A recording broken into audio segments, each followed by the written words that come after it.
Greetings, and what I'd like to do is get into some of the material.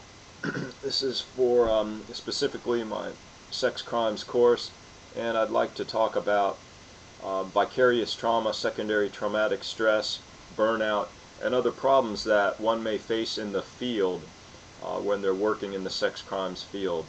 First of all, I'll point out that whenever you work in a field such as law enforcement, fire rescue, counseling, the medical profession, there are many risks to yourself, not only physically, of course, but also psychologically. For example, after seeing a specific case or accumulation of cases of very tragic and horrific events, witnessing these events, in other words, one could have basically the same symptoms that we label as post-traumatic stress disorder. The only real difference here would be that the person experienced the trauma from hearing the stories or narratives from clients, or witnessing the after effects in that sense.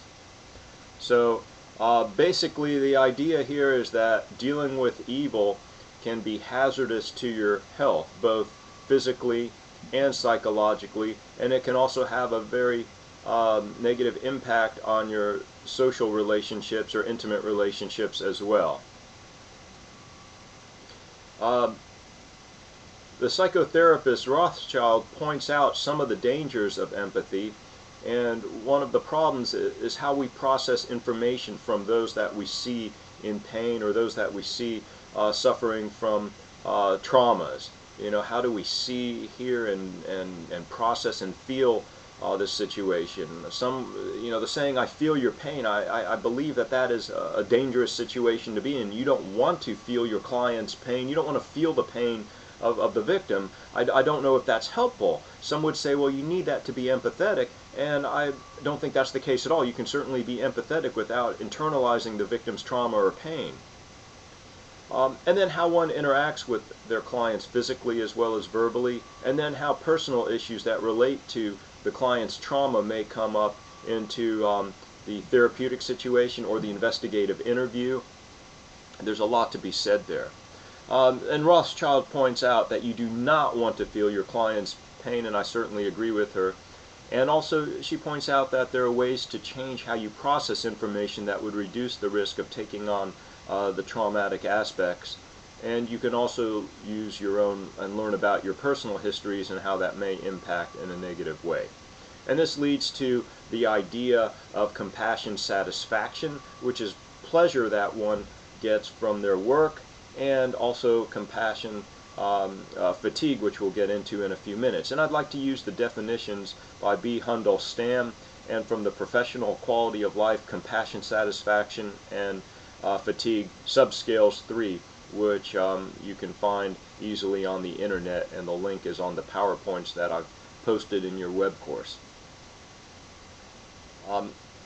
Burnout basically is the situation where someone gets tired and feels hopeless of dealing with their work. They feel they're ineffective. So burnout's different in many ways than vicarious trauma. Stockbrokers may get burned out. Bankers may get burned out. People running restaurants may get burned out.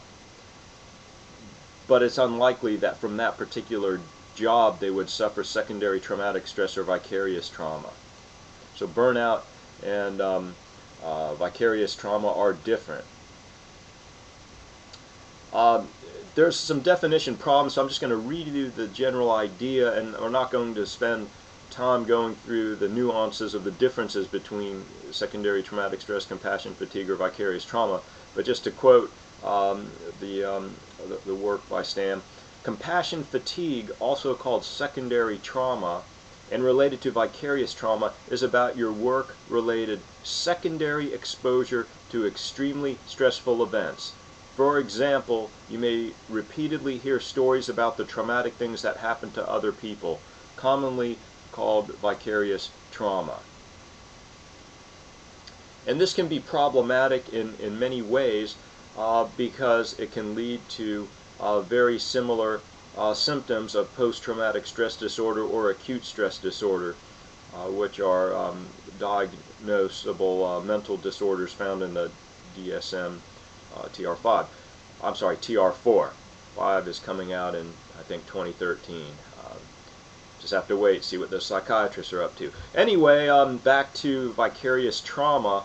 This is something that I don't think is adequately addressed if you go into the field. Now, I went into the field many years ago, and I'm not even sure we had an idea of this situation. But it's very important. It's actually a risk. If you're getting into the field and you're going to investigate sex crimes, you will be at risk for secondary traumatic stress or vicarious trauma or compassion fatigue, and certainly burnout. That's just the nature of the occupation. That's the nature of the work that you'll be doing. And you'll have to figure out how to address all this and deal with this. And in the PowerPoints, I do have some interventions and some ideas. I think the first thing, though, really I want to point out in this video is you need to be aware that it's a possibility. Now, I've worked with people who have worked in the field 25 or 30 years and have not suffered from vicarious trauma or secondary traumatic stress, and then I've worked with people who have worked in the field for 6 months and have, and then some have in between that time period and others haven't. So, I'm not sure that I can clearly give you risk factors, but if you go to that website, you can actually take a test that would see where you fall in the compassion fatigue, burnout, vicarious trauma scenario. There's a variety of scales that can be used. I would recommend using these scales every 6 months to kind of see if there's changes in where you stand. And we'll get into some of the interventions and recognition of the symptoms in another video. Okay, this wraps up this one. Thank you and good day or good night.